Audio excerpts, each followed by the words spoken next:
Class 11, Chapter 1, Constitution, Why and How. See, firstly, what we are going to read in this chapter. Firstly, what we read what is Constitution, why do we need Constitution. See, what is the reason, why do we need Constitution. इससे आगे आने वाले chapters में आप पढ़ेंगे prime minister के बारे में, प्रेसिडेंट के बारे में, ओके, अटॉर्नी जनरल के बारे में, okay, and several other, state government, union government, okay, local government. But आपको सबसे पहले जानना पड़ेगा कि कॉन्स्टिट्यूशन ने इन सबको बनाया है. ये सारे स्ट्रक्चर्स हैं, इन सबको कॉन्स्टिट्यूशन ही डिज़ाइन करा है. तो एक्चुअली हमें कॉन्स्टिट्यूशन क्या है, कैसे बना था, क्यों बना था, आज के टाइम में इसकी ज़रूरत क्या है. तो without wasting a single minute, let's start with the first topic. Why do we need constitution. See, why do we need a constitution? Before answering this, you should know कि what is constitution. उसके functions क्या हैं? What role does it perform for society? How does constitution relate to our daily existence? Okay. अब देखिए, बचपन से लोग पढ़ते आ रहे हैं कि कॉन्स्टिट्यूशन एक सिंपल बुक है जहाँ पे रूल्स और रेगुलेशंस लिखे हुए हैं जो हमें एक डेली मर्रा की ज़िंदगी में फॉलो करने हैं. हमारे फंडामेंटल राइट्स हैं, डीपीएसपी में है. ये एक ऐसी चीज़ है, ये बहुत बेसिक होता है और हर किसी को पता होता है कि यार this is constitution. But we are in 11th class, okay. So हमें अपने स्टैंडर्ड्स को बढ़ाना पड़ेगा, हमें अपनी थिंकिंग को डेवलप करना पड़ेगा, ओके. तो फर्स्टली इसमें जो पॉइंट रखा है कि constitution allow coordination and assurance.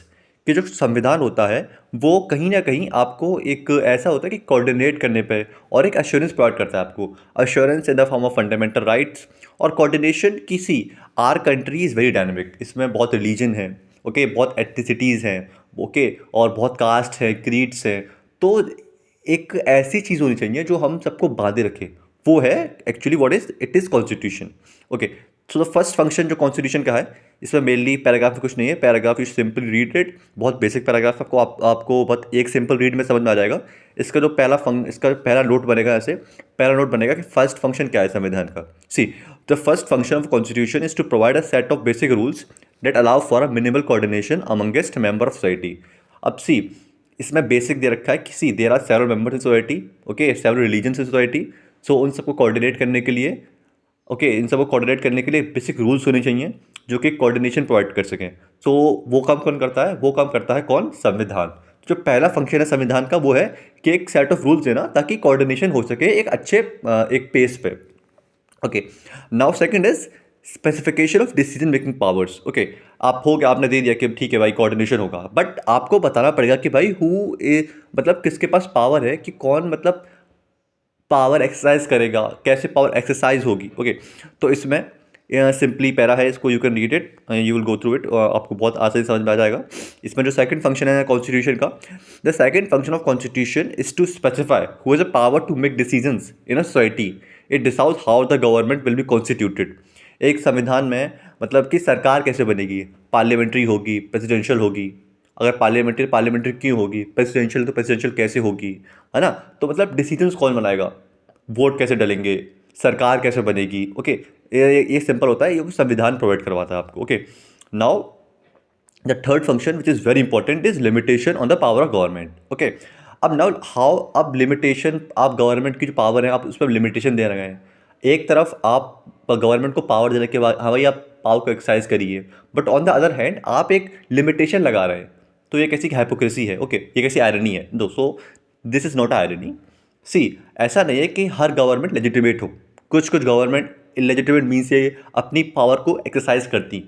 तो इन दिस सेंस एक संविधान आपको ऐसे कुछ टूल्स प्रोवाइड करता है जो कि गवर्नमेंट की पावर्स पे लिमिटेशंस लगाती हैं, जिससे कि वो अपनी पावर्स को अनऑथराइज वे में ना यूज़ कर पाएँ. आपके जो मौलिक अधिकार हैं, आपके जो फंडामेंटल ड्यूटीज़ हैं, आपको नहीं करवाई जाएँ, आपके मौलिक अधिकारों का उल्लंघन ना हो.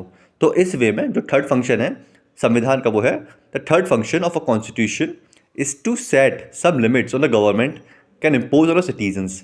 These limits are fundamental the sense that government may never trespass them. इसका सिंपल मीनिंग है, किसी गवर्नमेंट के पास पावर है कि वो मतलब कि पावर को एक्सरसाइज करेगी, सरकार चलाएगी, रोज़मर्रा एडमिनिस्ट्रेशन चलाएगी. बट वो एडमिनिस्ट्रेशन चलाने के चक्कर में एक हर किसी की लिबर्टी को अपने हाथ में नहीं ले सकती है, ठीक है. मेरी लिबर्टी मेरे पास है, आपकी लिबर्टी आपके पास है. अगर लिबर्टी सरकार ले रही है तो उस बीच में आता है संविधान कि भाई सरकार आप अपना काम करिए, बट हम आपके ऊपर कुछ कॉन्स्टेंट लगा सकते, मतलब कुछ लिमिटेशन लगा रहे हैं ताकि आप मतलब आप ओवर एक्सरसाइज पावर ना करें, आप अपने आप को डिक्टेटर ना बन जाएं, ठीक है। तो this is a base third function. Okay, now the fourth is aspirations and goals of society, ठीक है। इसमें मेनली क्या है, देखिए कि अब जो एक ये लास्ट फंक्शन है, लास्ट फंक्शन इसमें क्या है कि जो फोर्थ फंक्शन होगा कॉन्स्टिट्यूशन का, वो इनेबल करेगा गवर्नमेंट को कि क्या करे, कि वो फुलफिल कर सके एस्पिरेशन सोसाइटी की और एक कंडीशंस क्रिएट कर सके एक जस्ट सोसाइटी के लिए। जस्ट सोसाइटी कैसे, एक जस्टिफाइड सोसाइटी जहाँ पर जस्टिस में मिल सके, एक प्रॉपर सुप्रीम कोर्ट हो, है ना, पावर एक बहुत ही जस्टिशियल मेंबर्स में एक्साइज हो, हमें तुम्हें जस्टिस बहुत ही फेयर मैनर में प्रोवाइड करा सके। और इन सबको कौन करता है, इन सबको एक जो कौन करता है, एक संविधान करता है। Okay, now this is a small topic, इसमें you can read it and you will simply go through it, इसमें कोई ज़्यादा इंपॉर्टेंट है नहीं। Okay, now the fifth